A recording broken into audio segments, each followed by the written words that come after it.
Hello నమస్తే అండి, welcome to Mahi's world. ఈరోజు మనం థర్మామీటర్ గురించి తెలుసుకుందామండి. దాని గురించి తెలుసుకునేది ఏముంది అనుకుంటున్నారా? కానీ మనం అలా చిన్న చూపు చూస్తాం, కానీ ప్రతి ఇంట్లో ఉండాల్సిందేనండి. ఇది థర్మామీటర్ చాలా రకాలు ఉన్నాయి. అయితే mercury thermometer, digital thermometer, 4 head thermometer ఉంటుందండి. ఇది జనరల్గా మన ఇంట్లో వాడటానికి మెర్క్యూరీ థర్మామీటర్ కానీ డిజిటల్ థర్మామీటర్ కానీ వాడుతూ ఉంటాము.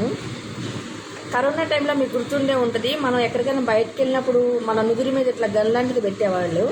అదే దాన్నే 4 హెడ్ థర్మోమీటర్ అని కానీ ఇన్ఫ్రారెడ్ థర్మోమీటర్ అని కానీ అంటారండి. అది అయితే థర్మోమీటర్ వాడిన ప్రతిసారి కూడా మనం వాటర్తో వాష్ చేయటం కానీ లేకపోతే స్పిరిట్తో క్లీన్ చేయటం కానీ చేయాలి.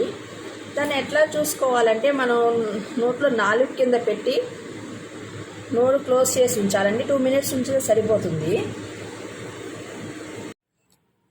అయితే చిన్నపిల్లలకి టెంపరేచర్ చూసేటప్పుడు ఆంపిట్లో పెట్టి చూస్తామండి.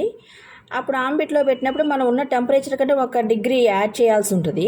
ఇక్కడ చూస్తున్నారు కదా, జనరల్గా ఉండాల్సిన టెంపరేచర్ ఎంతంటే 98.4 డిగ్రీస్ ఫారెన్హీట్ ఉండాలండి. దానికంటే ఎక్కువగా ఉంటే మనం ఫీవర్గా కన్సిడర్ చేయాల్సి ఉంటుంది. దానికంటే తక్కువ ఉంటే లో ఫీవర్ అవుతుంది. ఇది థర్మామీటర్ మనం చూసుకున్న ప్రతిసారి కూడా విదిలించాలండి. బాగా షేక్ చేసినట్టు చేస్తే అక్కడ ఉన్న టెంపరేచర్ కిందకి దిగుతుంది. లేకపోతే ఆ టెంపరేచర్ ఉన్నట్టయితే ఇంకా మనకున్న టెంపరేచర్కి యాడ్ అవుతుంది కాబట్టి ఎక్కువ చూపిస్తుంది. జనరల్గా మనం ఒళ్ళు వేడిగా ఉంటే ఫీవర్ ఉందనుకుని ఆ డోలో కానీ పారాసిటమాల్ కానీ అలా ఏదో ఒక ట్యాబ్లెట్ వేసేసుకుంటూ ఉంటామండి. అట్లా కాకుండా మనం థర్మామీటర్ ఉన్నట్లయితే మనం జ్వరం చెక్ చేసుకుని ట్యాబ్లెట్స్ వేసుకోవచ్చు. ఇది ఎక్కువ కాస్ట్ కూడా ఉండదండి. కానీ ప్రతి ఇంట్లోనూ ఉండాల్సిన వాటిలో థర్మామీటర్ ఒకటి.